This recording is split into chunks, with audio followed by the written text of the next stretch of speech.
Hi, isang magandang umaga po mga kababayan. Gusto ko pong magbigay ng komento at reaksyon sa latest po na nangyari sa marcha ng ating mga kababayan, mga iba't ibang civil society groups na galit dahil po sa korupsyon na nangyayari sa Pilipinas. Ito po ay matagal na pong nangyayari. Hindi po natin may pagkailak. Even the time of Cory, even the time of Ramos, Arroyo, Estrada, ito po ang pinakamalala during the time of the past administration, panahon ni Pangulong Rodrigo Roa Duterte. Yan mga kababayan. Makikita po sa mga reaksyon sa pagmumukha ng ating mga kababayan na sila'y galit na. Talagang pinuno na ang salop. Napuno na ang salop mga kababayan. Dahil nga po sa mga lumalabas, mga investigasyon sa hearing sa Senado, na pag-alaman, even sa lower house, na pag-alaman ang na may kinalaman itong mga taong ito. Mga senador, mga congressman. Mga kababayan, napakaganda po sana kung walang korupsyon. Hindi na po sana lalabas ng bansa ang ating mga kababayan para mag-venture o sapalaran sa ibang bansa. Pero sa hirap po ng buhay, kaya ginagawa po nila ito. Nagsasakripisyo ang ating mga kababayan. They leave behind their families. Dahil gusto lang po nilang makapag-survive sa buhay dahil kahirap ng buhay sa Pilipinas. Mayaman ang Pilipinas. Ulitin ko na naman. Lagi ko po itong sinasabi. Mayaman ang Pilipinas. Pero ito po mga kurakot, ito po ang problema. Sila po ang mga nagiging dahilan kung bakit ang ating bayan ay naghihirap. Mayaman sana ang Pilipinas. Mangilan-ngilan po ang nakikinabang sa pera ng bayan. Pera ng bayan sapagkat ito ay galing sa hirap, sa pagod, sa pawis ng mga Pilipino. Nagbabayad po tayo ng buwis, ng taxes mga kababayan. Imbes na makinabang ang taong bayan, ang nakikinabang po ay ang mga kurakot na pulpolitiko mga kababayan. Dapat, wag na po nating palampasin ito. Sobra na. Tama na. Ikulong na. Parusahan ang mga magnanakaw, ang mga buhaya sa gobyerno. Alam niyo mga kababayan, itong mga DDS, lagi po nilang sinasabing buhaya daw si Martin Romualdez. Alam niyo mga DDS, medyo kulang yata yung sinasabi niyo.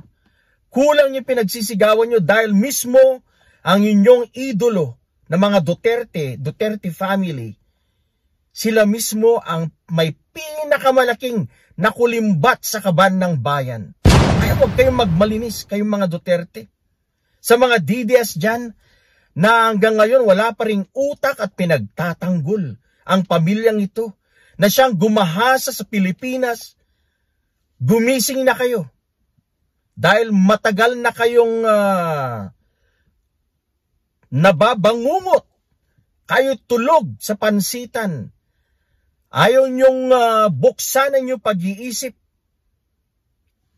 Nakikita niyo naman, napakaliwanag na ang pamilyang Duterte ay merong questionableng mga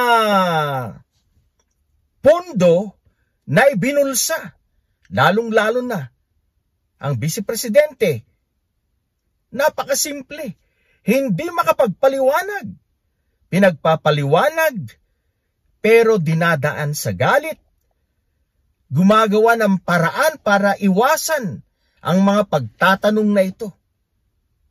Panahon ni Digong Duterte, yung kanya mga Intel funds, napakalaki, bilyon-bilyon mga kababayan. Nakakalula, mga malalaking pera mga kababayan ang pinag-uusapan dito. Now, kayong mga DDS, pinagtatakpan nyo ang kalokohan ng pamilyang ito? Anong klaseng mga tao kayo? Anong klaseng mga Pilipino kayo? Wala kayong pagmamahal sa bayan. You don't deserve ang manirahan sa Pilipinas. Wala kayong pagmamahal sa inyong sariling bayan. Dapat sa inyo, doon kayo. Kay Xi Jinping, sa kanyang teritoryo, doon kayo tumira. Sapagkat kayo ay mga taksil sa bayan, kayo ay mga traidor.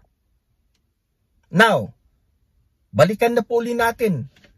Itong pagmamarcha, an expression of anger ng mga taong bayan, lalo na po sa mga kurakot na politiko.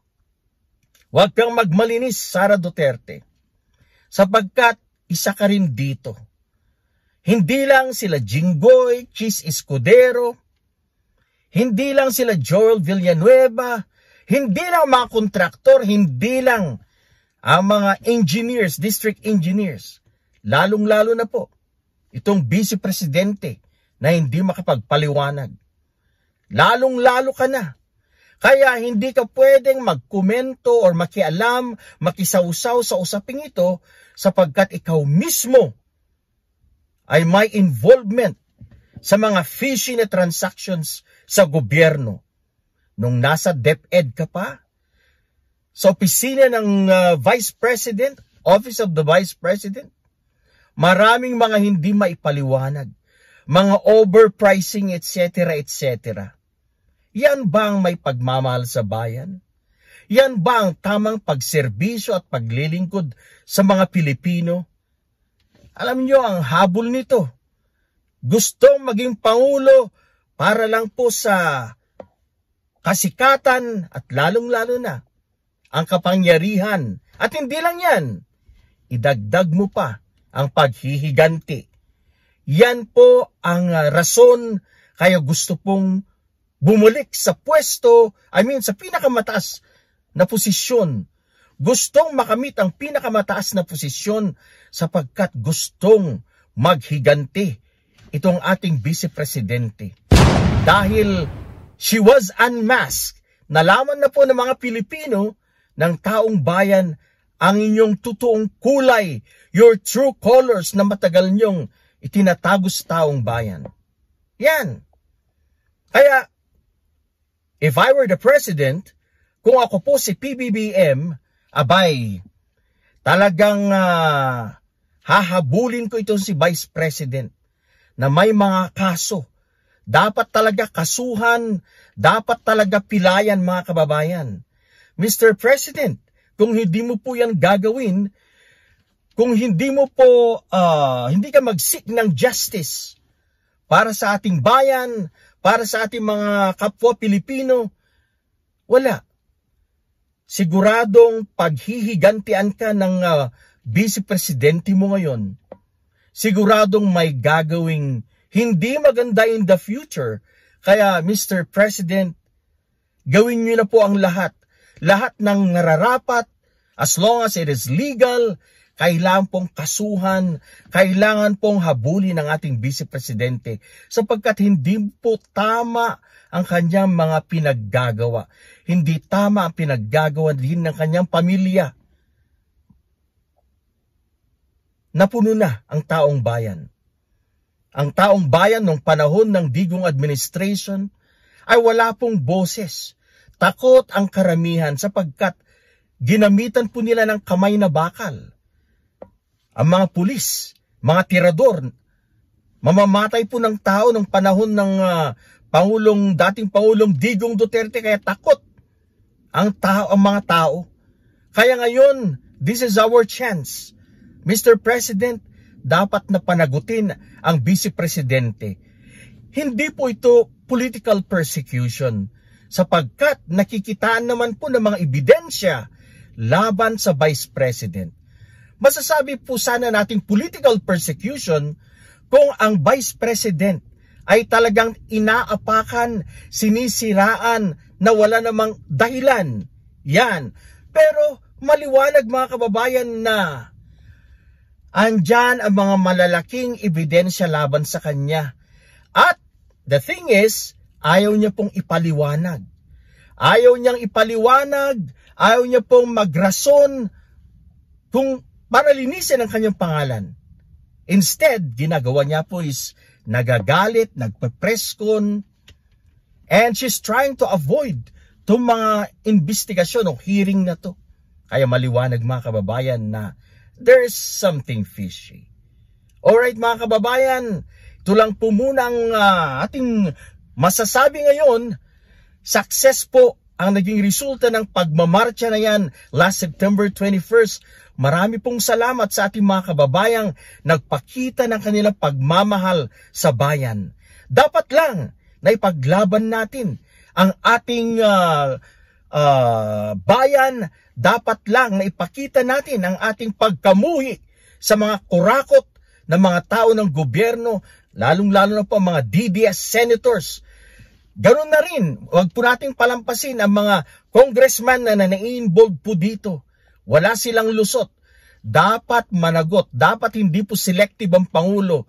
Dapat patas. Dapat po managot. This is the right time mga kababayan para linisin ang ating gobyerno at maibalik po natin ang dating magandang gobyerno ng Pilipinas.